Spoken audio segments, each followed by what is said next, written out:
amigos, buenas tardes. Karina, Franci, Josema, País, que nos escucha a través de la Z101. Buenas tardes, Isis Álvarez, mi querida amiga. Buenas tardes, querido amigo. Señores, el presidente de la República, el presidente Luis Abinader, ayer se comunicó al país para anunciar la renegociación del contrato Aerodón. Esa locución al país a mí realmente me provocó varias reflexiones. Primero porque trató en cierto modo de, o sea, en la locución interpreté como que se le restó mérito a lo que se hizo en el 1999. O sea, recordemos que este aeropuerto en el 1999 es que pasa a ser administrado por el sector privado. Entonces, ¿qué se logró? Primero, ¿quiénes aprobaron ese contrato en el 1999? Ese contrato lo aprobaron el senador de Santiago, el padre del presidente, pero también quien era presidente del Senado en esa ocasión, Ramón Alburquerque. Entonces, partamos por ahí de que fue un contrato que realmente benefició al país. ¿Por qué?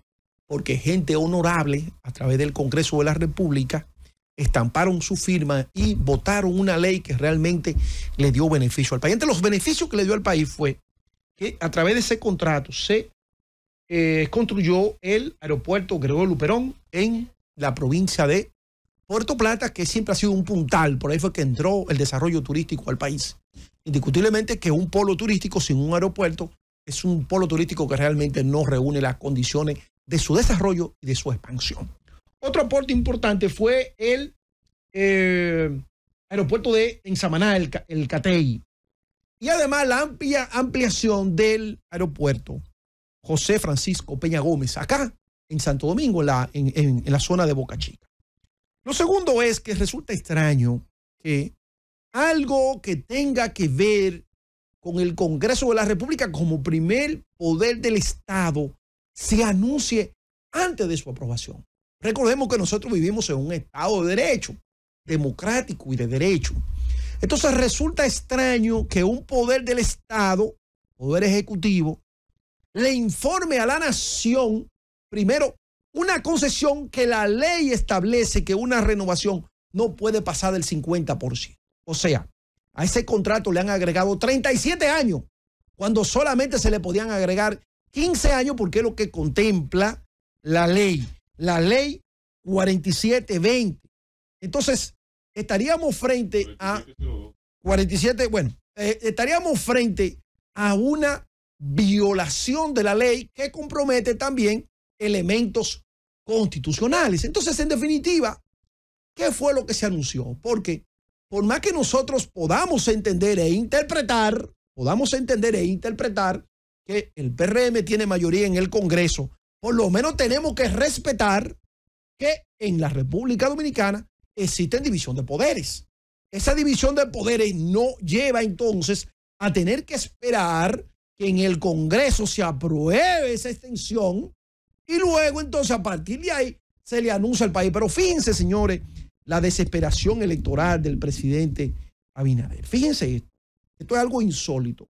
Primero, un contrato que debió de pasar por el Congreso antes de ser anunciado, porque hay que guardar las formas, y la forma en la República Dominicana y en nuestro Estado constitucional de democrático y de derecho establece que es el Congreso que tiene esa potestad de poder ampliar ese contrato. La ley establece que es por un 50% del tiempo, o sea, en vez de 30 años eran 15 años, pero bien, una especie de enfiteusis, que es un contrato a largo tiempo, 99 años, aunque no llega a 99, pero estamos hablando de que un presidente está comprometiendo a la República Dominicana 30 años más, 37 años más de su periodo gubernamental. Algo sencillamente sorprendente. Pero fíjense, señores, fíjense, las obras que se anuncian. Entonces, aquí realmente es que uno queda medio impactado.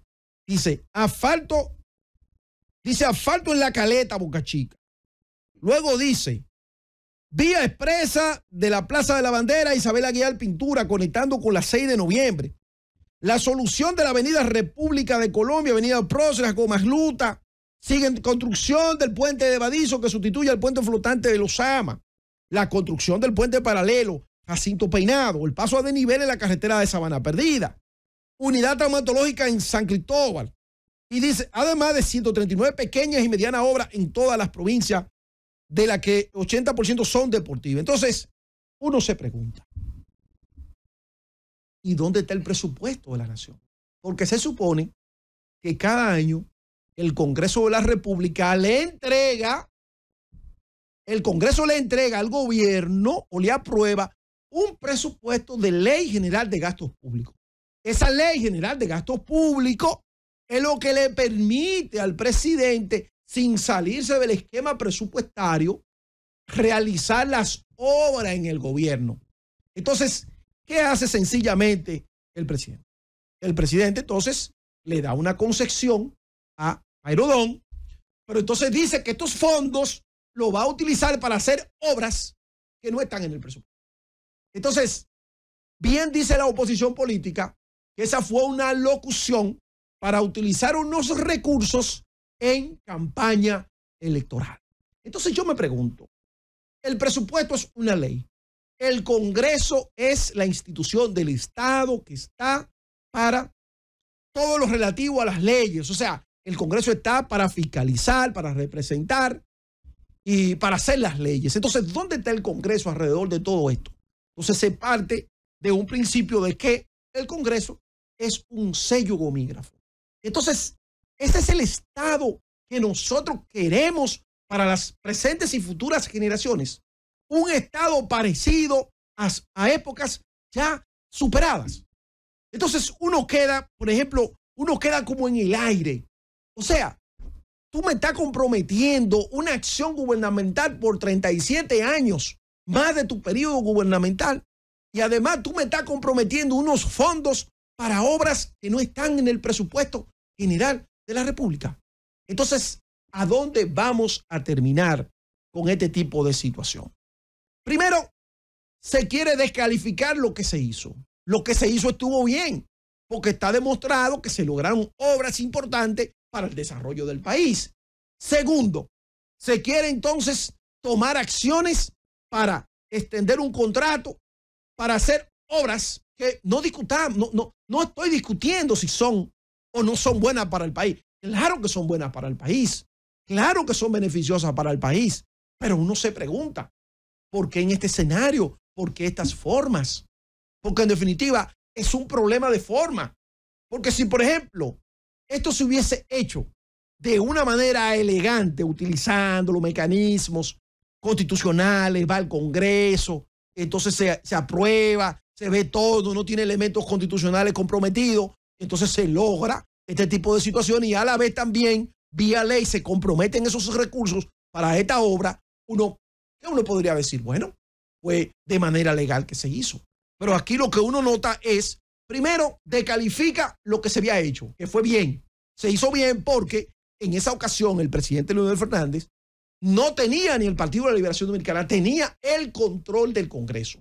En un Congreso, recordemos que en el 1999 era un Congreso peñagomista que todavía estaba muy radicalizado por la derrota de Peña en el 1996 y que no se la pusieron fácil. Fíjense que de todos los gobiernos de Leonel Fernández, del 96 al 2000 está considerado como el mejor gobierno. Y fíjense lo importante que son los contrapesos en la República Dominicana. Ustedes saben por qué ese gobierno fue un gobierno bueno. Precisamente porque tenía ese contrapeso del Congreso de la República. Con ese contrapeso que hubo ahí del Congreso de la República, ese gobierno es de todos los gobiernos hasta la fecha que menos se ha endeudado en la República Dominicana. Es un Congreso que tiene mejores niveles de manejo de la deuda y mejores niveles del manejo del presupuesto. ¿Ustedes saben por qué?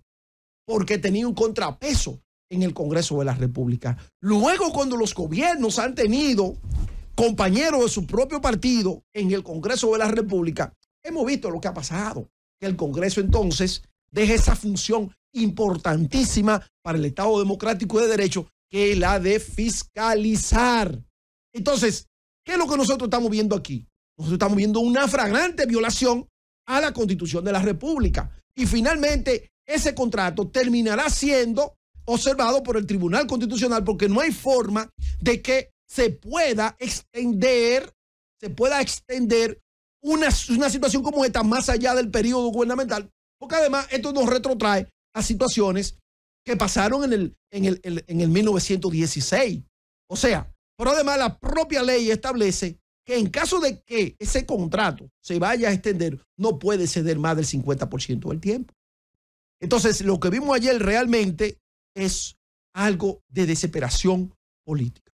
El presidente de la República desesperadamente está buscando una forma de cómo generar una especie de ilusión en la población dominicana que le permita conectar, porque indiscutiblemente estas acciones, si aplicamos una teoría que dice la estrategia está en el otro, indiscutiblemente que el presidente de la República, por sus acciones, nos indican de que está pasando un mal momento electoral. Francis.